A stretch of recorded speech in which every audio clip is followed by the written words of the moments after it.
దిగుతున్నారు పిల్లలు. చూడండి పిల్లలు దిగుతున్నారు. అక్కడికి అమ్ముతారా లేదంటే ఏం చేస్తారా? కూరక మనకే అండి, కూరకి వండుకోవడానికి. మార్కెట్లో అమ్మారు? మార్కెట్లకు అమ్మ.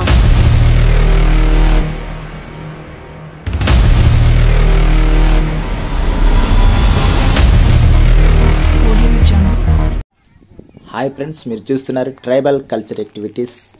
ఫ్రెండ్స్, మా గిరిజన గ్రామాల్లో అయితే ఎక్కువగా మార్చి ఏప్రిల్ మాసాల్లో చింతపండు అనేది ఎక్కువగా రాల్పుతుంటారు.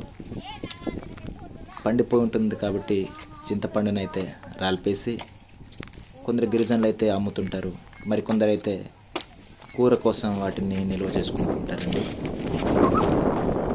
మా గ్రామంలో అయితే రాలుపుతున్నప్పుడు నేను వెళ్ళి ఒక వీడియో తీద్దామని వెళ్ళాను. కాబట్టి ఈ యొక్క వీడియో స్కిప్ చేయకుండా చివరి వరకు చూడండి. 4 చెట్ల నుంచి మొత్తం రాలిపితే సుమారుగా 3 లేదంటే 4 క్వింటాల దాకా రావచ్చు. అయితే పూర్తిగా రాల్పలేదు, ఎందుకంటే చిన్నపిల్లలు రాల్పుతున్నారు. పెద్దవాళ్ళు చెట్టెక్కితేనే పూర్తిగా రాల్పుతారు. చెట్లు అయితే ఈ విధంగా ఉన్నాయి చూడండి ఫ్రెండ్స్, చూస్తారు కదా.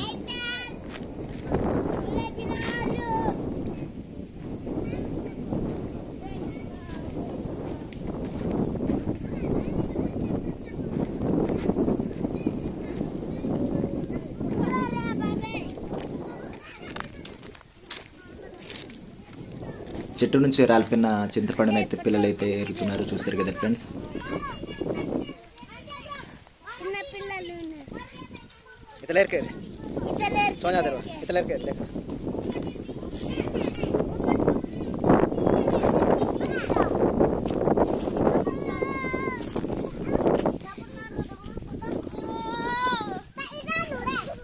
सोई इतले का सोई सोई वीडियो रजवा कुचारो नमडे जा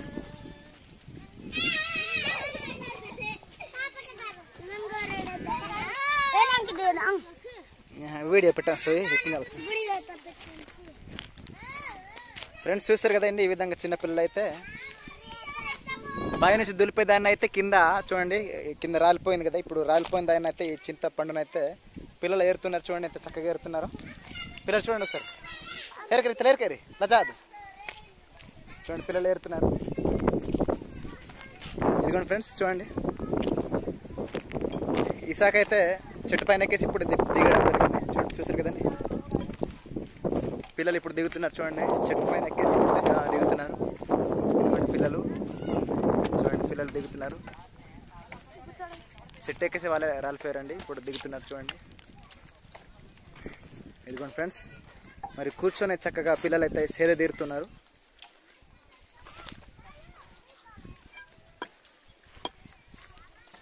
ఇది సేకరించింది, ఇదంతే చింతపండు సేకరించింది. ఇదైతే ఈ పండు అయితే చాలా బాగుంది, నేచురల్.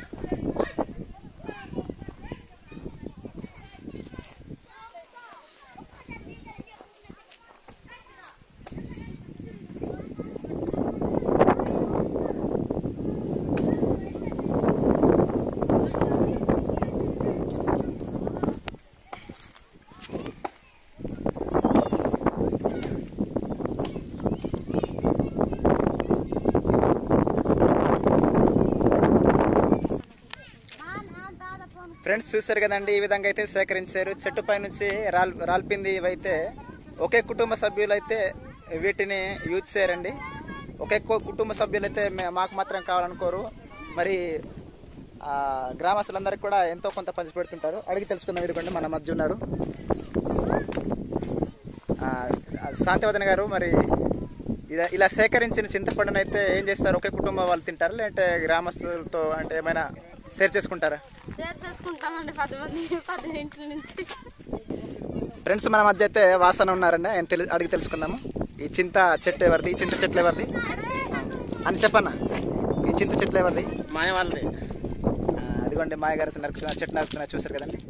మరి ఈ చెట్టు ఎందుకు నరుకుతున్నారంటే పైన ఎక్కడానికి కూడా కుదరట్లేదండి. అలాగే ఇంకా పసుపు ఆవించడానికి కూడా ఇది కర్రలకు ఉపయోగపడుతుంది అనుకుని ఈ విధంగా నరుకుతున్నారు. ఇప్పుడు అన్నీ చెప్తారు. ఈ చింతపండు ఏం చేస్తారు? మార్కెట్కి అమ్ముతారా లేదంటే ఏం చేస్తారా? కూరక మనకే అండి కూరకి వండుకోవడానికి. మార్కెట్లో అయితే అమ్మారు. మార్కెట్లకు అమ్మము.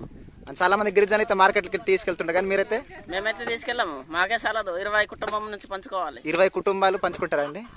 ఓకే, అంటే మా గిరిజనులు స్వచ్ఛమైన వాళ్ళండి, అంటే ఎటువంటి కల్మషం లేని వారు. ఎందుకంటే మా కుటుంబం మాత్రమే తినాలి, మాకు మాత్రమే కూరకి వండుకోవాలనే ఆలోచన లేదు. ఎందుకంటే అందరికీ పంచి పెట్టడం అనేది మా గిరిజనుల మర్యాద అనమాట. మరి అన్నీ చెప్తున్నాడు. అలాగే ఇంకా మన ఆడవాళ్ళని మాట్లాడదామంటే సిగ్గుపడుతున్నారండి. అందుకనే ఈ విధంగా అన్యతో ఇంటర్వ్యూ చేయడం జరిగింది. ఓకేనండి, మీకు నచ్చి తప్పకుండా లైక్ చేయండి, షేర్ చేయండి, కామెంట్ చేయండి, సబ్స్క్రైబ్ చేయడం మాత్రం మర్చిపోద్దండి.